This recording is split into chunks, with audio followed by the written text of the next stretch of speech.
Oi, eu sou a Jéssica e hoje o vídeo vai ser uma mistura para falar sobre a análise de filme e o que realmente aconteceu na vida real sobre um experimento muito polêmico dentro da psicologia. E é óbvio que vai ter spoilers, né? Afinal de contas, eu vou falar sobre algo que já aconteceu na história, é baseado em fatos reais. E se você tá se perguntando qual é o filme é O Experimento de Milgram e eu vou usar a linha de raciocínio do filme para contar como é que foi esse experimento e por que ele foi tão polêmico. Então, basicamente, o filme conta a história do Stanley Milgram, que foi um psicólogo social. Ele nasceu lá na década de 30, mais precisamente em 1933, e morreu na década de 80, em 1984. O filme ele vai contar a história do Stanley Milgram numa perspectiva meio documentário, meio filme biográfico, meio uma coisa assim, meio... Mas eu sei que é um filme muito, muito bom, e eu indico pra quem gosta muito de psicologia e principalmente de experimentos sociais, que é basicamente todo mundo gosta de psicologia por causa dos experimentos sociais. E o experimento que mais gerou controvérsia dentro da psicologia quando ele foi lançado se chama Behavioral Study of Obedience, que tem como tradução livre um estudo experimental sobre a obediência. Esse experimento sobre a obediência do Stanley Milgram surgiu justamente pelo interesse dele sobre julgamentos de nazistas e criminosos de guerra, como por exemplo Adolf Eichmann. O Adolf Eichmann foi um dos principais nazistas organizadores do Holocausto, e durante o julgamento dele,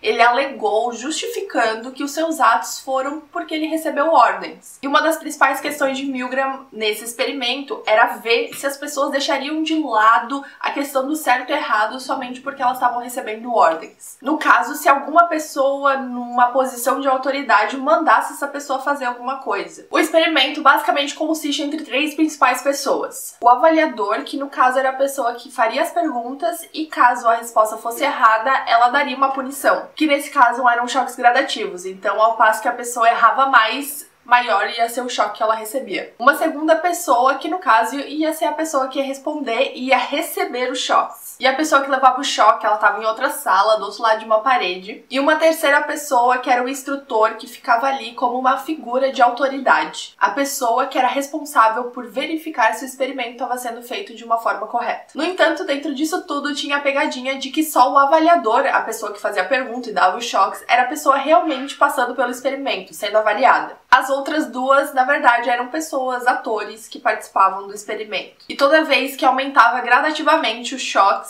em teoria, né, porque eles não estavam sendo dados de verdade, tinha uma gravação pra falar que a pessoa estava se sentindo mal, que ela não estava muito bem, e ia piorando ao longo do tempo, ao longo do aumento dos choques. O que tornava esse experimento realmente polêmico é que os avaliadores, eles não sabiam que eles estavam sendo avaliados por obediência. Eles não sabiam que eles estavam sendo avaliados pela quantidade de choque que eles estavam dando. E o Milgram, ao longo do experimento, ele ficava observando através de uma parede espelho, fazendo as suas anotações sobre o avaliador e principalmente se ele ia até o final do experimento com todos os choques que tinha para dar. Se ele sentia algum desconforto ao dar os choques ou se ele tentava enfrentar o instrutor, a autoridade, na hora de dar os choques, ou se ele continuava o experimento. E um dos resultados do experimento do Milgram mostrou que 100% dos avaliadores deram até choques de 300 volts. Se uma tomada já tem 220 volts, imagina você levar um choque de 300 volts. Uma delícia, né? A essa altura do 300 volts, a pessoa que estava recebendo o choque, que não estava recebendo, mas que estava, tinha uma gravação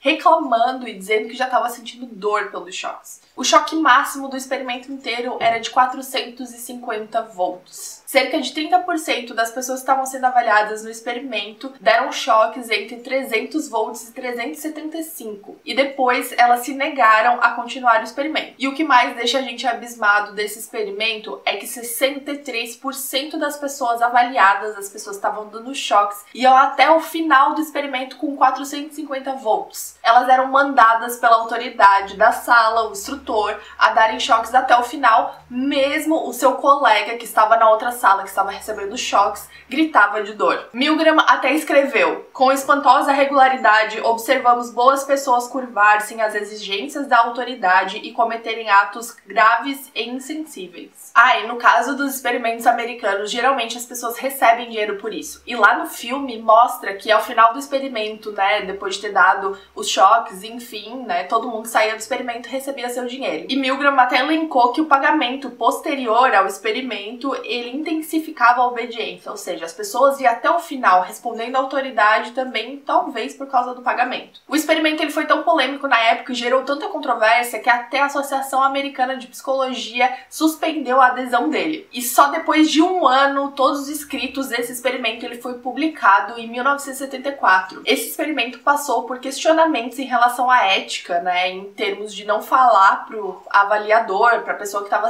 passando pelo experimento, que qual era o experimento que ela estava passando, afinal de contas. E Milgram, obviamente, falou que se eles soubessem o objetivo do experimento, atrapalharia todo o experimento. Outra crítica ao experimento é que essa porcentagem que foi elencada, de 63% que pessoas foram até o fim, não poderia ser replicada em outras culturas, principalmente porque os avaliandos eram homens americanos brancos. E algum tempo depois, esse estudo de Milgram, ele foi replicado em diversos locais do mundo, mostrando que esses resultados eram bem semelhantes em outros países da América do Norte e Europa. Já locais na Ásia eram índices ainda maiores de obediência. Já em países da África, da América Latina e esquimós do Canadá mostraram que esses índices de obediência eram mais baixos que os índices constatados pelo Milgram. Esse experimento ele também mostrou que a natureza humana possivelmente tem um lado tenebroso, ao contrário do que a gente gostaria realmente de acreditar. E Milgram conseguiu provar que esses traços de obediência não eram somente traços das mentes alemãs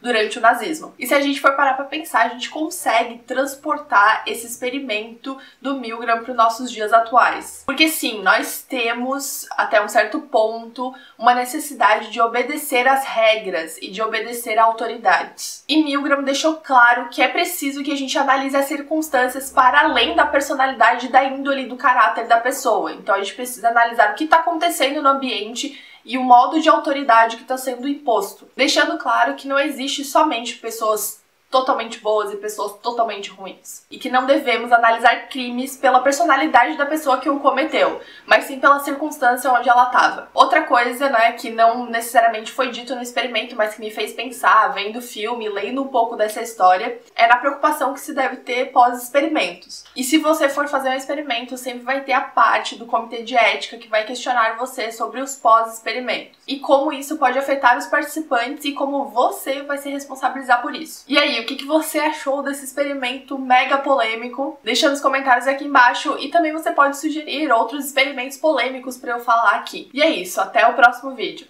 Tchau!